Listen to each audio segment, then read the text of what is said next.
Hey guys, so I'm back with LEGO DC Batman villains for my DC Dark series. Here you go.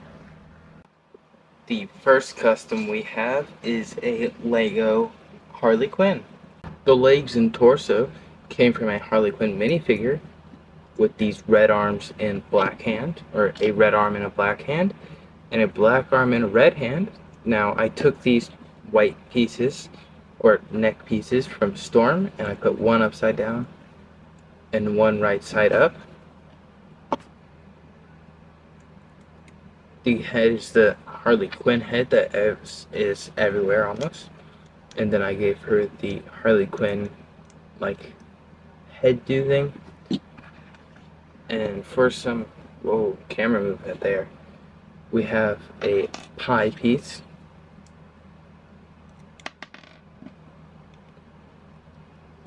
and a hammer piece.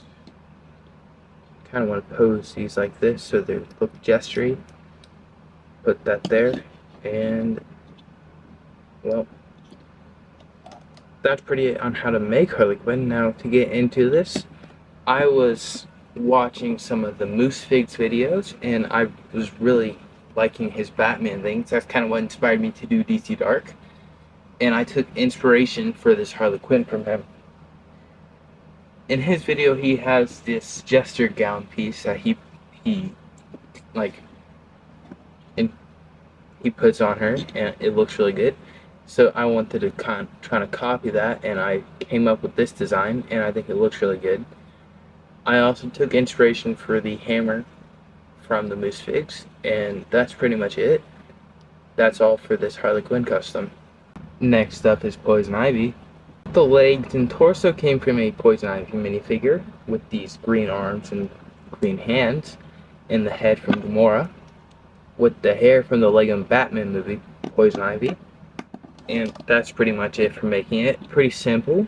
Now, I couldn't figure out how to get the chest area green, so I just left it. And definitely don't want to flip it around backwards, but I actually prefer the angry face for Gamora. You could also use a She-Hulk head, but I just like the lines on Gamora's face. I went with a green version because I saw the legs and I thought, wow, that would be cool. So I did it, and I think it looks pretty good. That's pretty much it for this DC Dark Poison Ivy. Next up is Bane. The legs of Bane came from a firefighter. This torso is a Firefly torso flipped around backwards with these tan arms and gray hands. This dark silver jacket piecing came from a LEGO Batman the Superman set, and I gave him these cufflinks from a Focus. There we go. I gave them from a handcuff. Now, along with the head, obviously I used Crossbone's head because it has the perfect face. Then I gave him this breather thing. Put that on there to make him look cool. And then I gave him an extra stud set on the bottom of his feet to make him taller than everybody else. I could have went with the Big Pig version that I do have, or used the Thanos body, but I did not do that.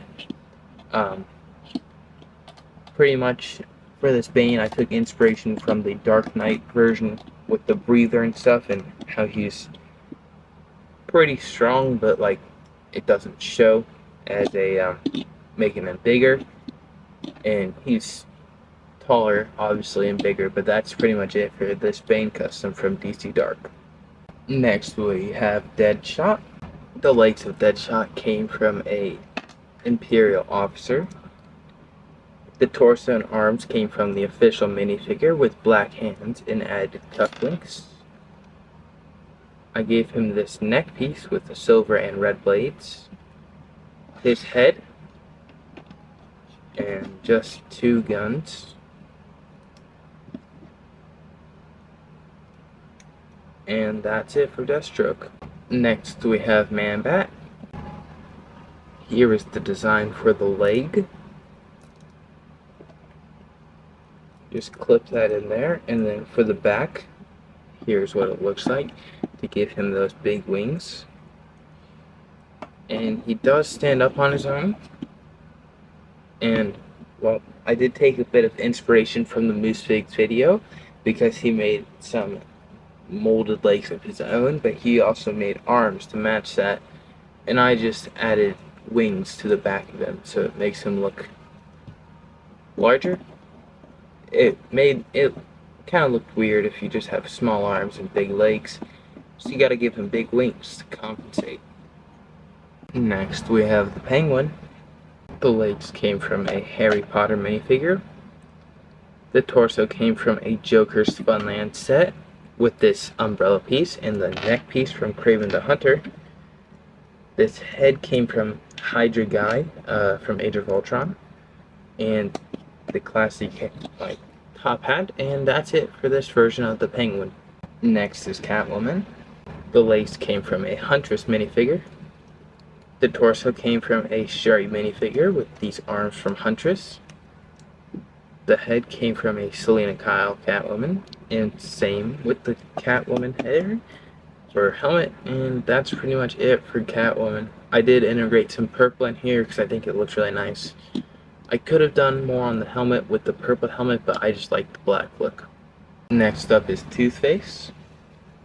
I gave him these legs from a old Han Solo minifigure, and the upper body from a Two-Face minifigure. I gave him this gun from actually a Two-Face set, and I found this 5-cent coin and I added that to him.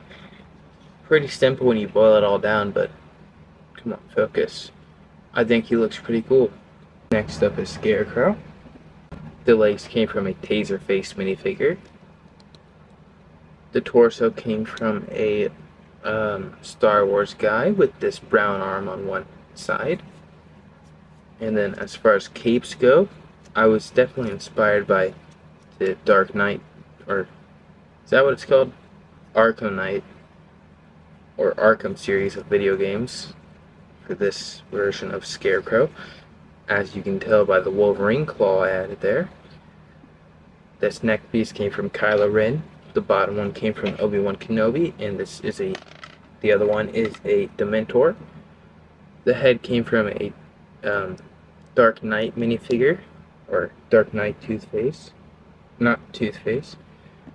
Kind of position the cape over so you can see a bit of the torso, and I gave him this hood.